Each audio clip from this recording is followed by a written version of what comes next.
In the news tonight, foreign ministers of the 11-member Friends of Syria group agreed to send urgently needed military support to Syrian rebels to help them counter attacks by the army. Egypt's Salvation Front vows the revolution will continue and the Egyptian people will not leave the streets until they bring down the government of Mohammed Morsi. And Turkish Prime Minister Tayyip Erdogan tells thousands of supporters that weeks of violent protests against his government have played into the hands of Turkey's enemies.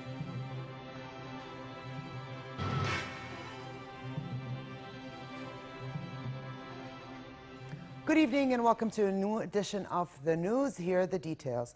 And we begin here at home, where the Cabinet held a special session at the Ministry of Planning and International Cooperation to discuss work progress on projects to be funded by the $5 billion Gulf grant to Jordan. Prime Minister Abdullah Mansour chaired the meeting and urged full coordination among the various concerned ministries to ensure optimal use of the grant money in support of the planned projects. He said the grant is meant to benefit all Jordanians and to realize tangible development in the country. Therefore, he added, the government is requested to ensure good management of the funds so that executed projects can bring about the targets of increasing work opportunities and reducing poverty. Arab and Western countries opposed to Syrian President Bashar al-Assad agreed at talks in Qatar to give urgent military support to Syrian rebels and to channel arms through a Western-backed rebel military command. Ministers from the 11-member Friends of Syria group said they would provide necessary material and equipment, each country in its own way, to enable the rebels to counter attacks by the regime. They also condemned the intervention of Hezbollah fighters and others from Iran and Iraq and demanded that they withdraw immediately. The ministers said the growing sectarian nature of the conflict and foreign interventions threaten the unity of Syria and may broaden the conflict across the region. The decision came in contrast to warnings by UN human rights investigator Paulo Pinheiro, who said yesterday that increasing the flow of weapons to Syria's government and rebel forces will most likely cause an increase in war crimes. Earlier this month, Pinheiro said in a report to the UN Human Rights Council in Geneva that his team had reasonable grounds to believe that limited amounts of chemical weapons were used in Syria. And again yesterday, he told the Security Council that the country was in free fall. Delivering arms engage in responsibility of those who deliver the arms because the people who will receive those arms could commit war crimes and gross human rights violations. That is very important to have this in account when arms are being delivered. Crimes that shock the conscience have become a reality daily in Syria. Humanity has been the casualty of this war. This is the price of the international collective failure to end this conflict. Minister of Foreign and Expatriates Affairs Nasser Jouda in Qatar for the Friends of Syria meeting said that sectarian tension, continuation of violence and bloodletting, and the emergence of extremist groups in Syria threaten regional and international peace. Jouda renewed Jordan's call for a political solution that ensures the safety and security of Syria and its territorial integrity and achieves the legitimate aspirations of the people.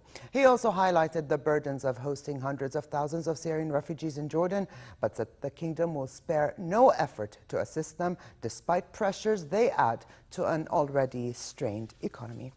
Meanwhile, and in a bid to address the steep increases in the cost of living as a result of the two-year upswing, Syrian President Bashar al-Assad ordered pay rises for soldiers and government employees. State media said the pay hikes would raise monthly wages for 40% for the first 10,000 Syrian pounds, equivalent to $50, tapering to 5% for monthly pay above £30,000.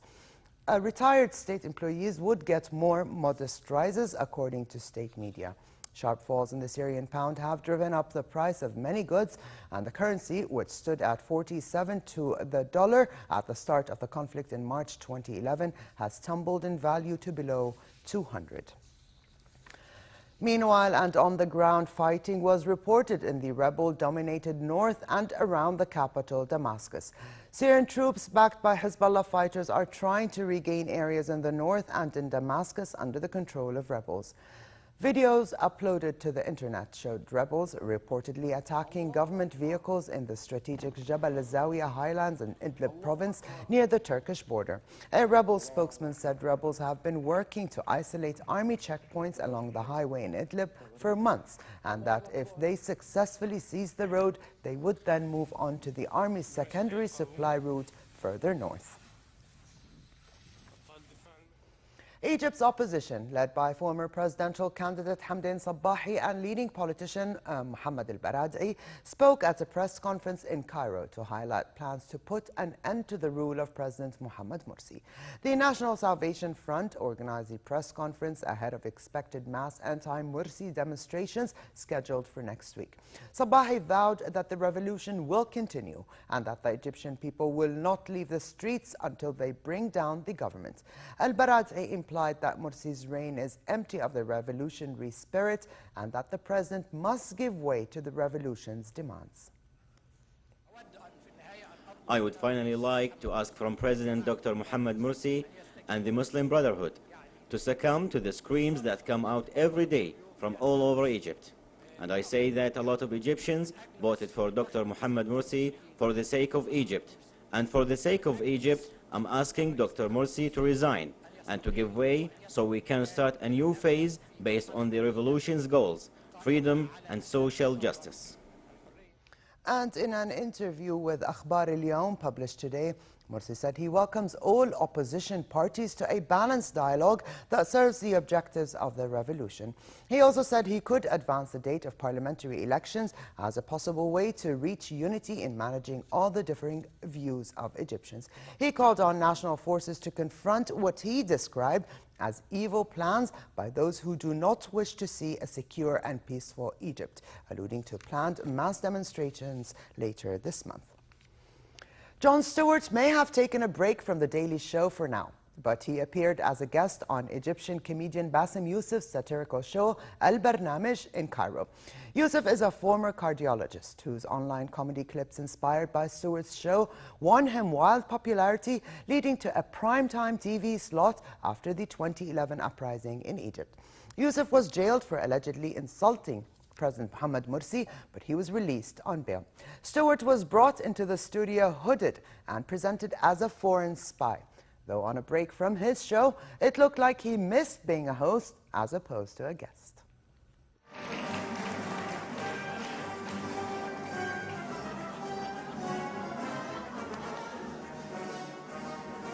Ladies and gentlemen, Jon Stewart! If your regime is not strong enough to handle a joke, then you don't have a regime. ده انت جاي من الكويت مش من الأردن ايه يا جدعان؟ يا جماعة انتوا رايترز These are my bags? Thank you, brother. Thank you, brother. Yeah. My name is Jon Stewart. I am the new host of Al-Barnamij. Good night.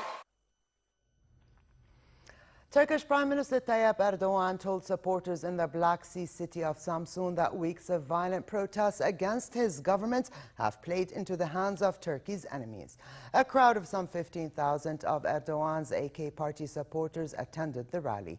They cheered as he called on the public to give their answer to protests at the ballot box in municipal elections next March. He told the crowd the winner from 3 weeks of protests are Turkey's enemies, while the economy is the only loser. In Istanbul, meanwhile, around 10,000 protesters gathered in Taksim Square to attend the laying down of carnations in memory of the 4 people who were killed in the unrest. Riot police looked on as the crowd chanted, "This is just the start, the struggle will continue." 100 bright orange, yellow and white umbrellas hovered over Madison Square Park in New York City on the first day of summer that was yesterday, to offer a warning to New Yorkers that too much sun could be harmful. The display in Manhattan was an effort to offer passers-by protection from the sun and to serve as a warning about the dangers of too much sun exposure. A skincare company offered free skin cancer screenings from dermatologists and handed out free sunscreen. The event, called Parasols of Protection, continued throughout the day today.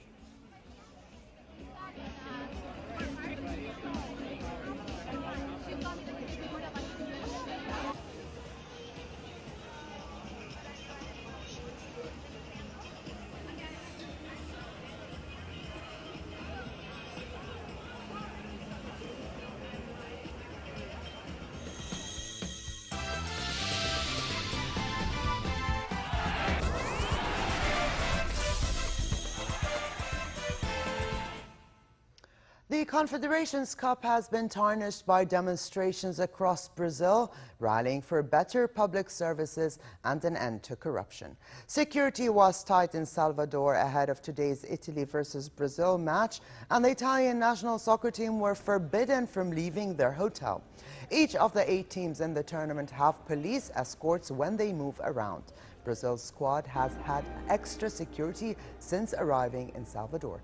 2 days ago, 1 million demonstrators across the country took to the streets in what began as a peaceful protest but turned violent. In tonight's other match, Japan will play Mexico.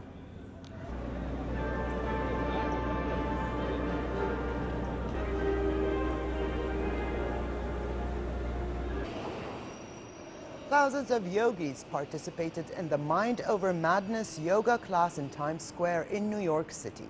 Standing tall, stretching and sitting, yogis quietly turned out the noise of Times Square and turned into their inner peace. And while it is a challenge to switch off the environment of a hectic city like New York, participants managed to find the calmness, the peacefulness and tranquility in yoga.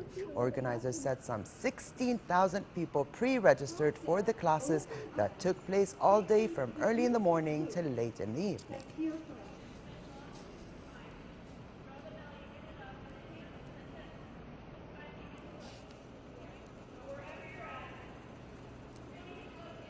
And finally, for a quick look at the weather, mild conditions tonight with northwesterly light to moderate winds.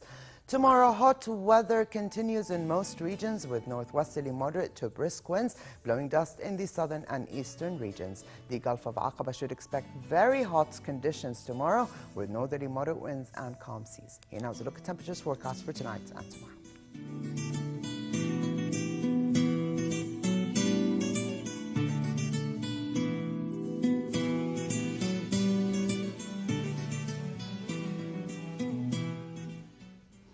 And to close, here's a reminder of the day's top stories.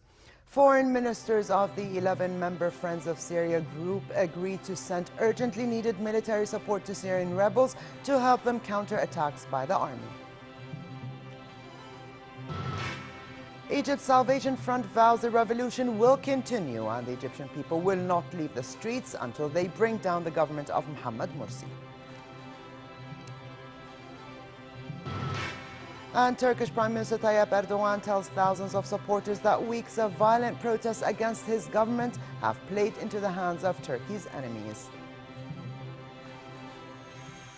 And with this, we come to the end of this edition of the news. I'm Alia Tuqan. Thanks for joining us and have a good night.